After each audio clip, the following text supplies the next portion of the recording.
இப்படி ஒரு பசங்க இந்த நாட்டில் வாழ்கிறதுக்கு பேசாமல் செத்தே போயிடலாம். டெல்லியில் பஜன்புராங்கிற ஒரு இடத்துல ஒரு 6 வயசு சின்ன குழந்தைய ஒரு 3 பசங்க ரேப் பண்ணியிருக்கானுங்க. அவனுங்களோட வயசு 10, 13, 16. என்னை கேட்டால் இவனுங்களே ஒரு குழந்தை தான். இவனுங்க ஒரு குழந்தைய ரேப் பண்ணியிருக்கானுங்க. இந்த இன்சிடெண்ட் நடந்ததுக்கப்புறம் அந்த குழந்தை அவங்க வீட்டுக்கு போயிருக்கு. ஃபுல்லாக பிளட் ஸ்டெயின். அவங்க அம்மா பதட்டத்தில் என்ன ஆச்சுன்னு கேட்டதுக்கு கீழே விழுந்துட்டேன்னு பொய் சொல்லிட்டா. அப்போலேருந்து இப்போ வரைக்கும் தனக்கு இந்த மாதிரி ஒரு விஷயம் நடக்குதுன்னா வெளியில் சொல்கிறதுக்கு கஷ்டப்பட்டு கூச்சப்பட்டு சொல்லாமே விட்டுடுறோம்.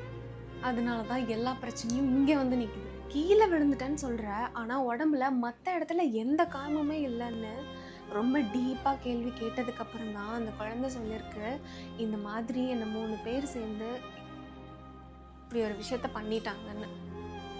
பதட்டத்தில் அவங்க அம்மா போலீஸ் ஸ்டேஷன் போய் கம்ப்ளைண்ட் கொடுக்குறாங்க. அந்த 3 பசங்களில் 2 பசங்களை அவங்க ஃபேமிலியே வந்து சரண்டர் பண்ணிட்டாங்க. ஆனால் 3ஆவதா ஒருத்தனை அவங்க ஃபேமிலியே மறைச்சி வச்சுருக்காங்களாம்.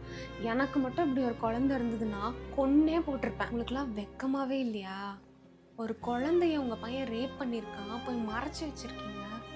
நிறைய ரேப் கேஸ் நடக்குது, கேவலமாக இருக்குது சொல்கிறதுக்கு. ஆனால் ஏதாவது ஒரு கேஸ்லையாச்சும் எல்லாரும் பயப்படுற மாதிரி ஒரு பனிஷ்மெண்ட் கொடுத்தா மட்டும்தான் இதெல்லாம் ஸ்டாப் ஆகும்.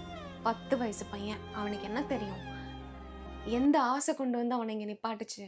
எதுவுமே எந்த பனிஷ்மெண்ட்டுமே யாருக்குமே கொடுக்கலங்கிறது மட்டும்தானே. ஏதாவது ஒன்று கொடுத்தா அவனும் பயப்படுவான்ல.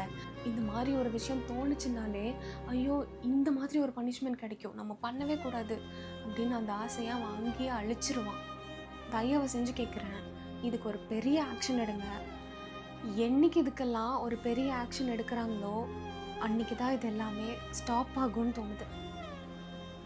10 வயசு பையன், அவனுக்கு எது தூண்டுச்சு இதை பண்ணணும்னு? அதுதான் என் மண்டையில் ஓடிக்கிட்டே இருக்கு. பயமாக இருக்குது வாழ்கிறதுக்கு ஒரு பொண்ணா.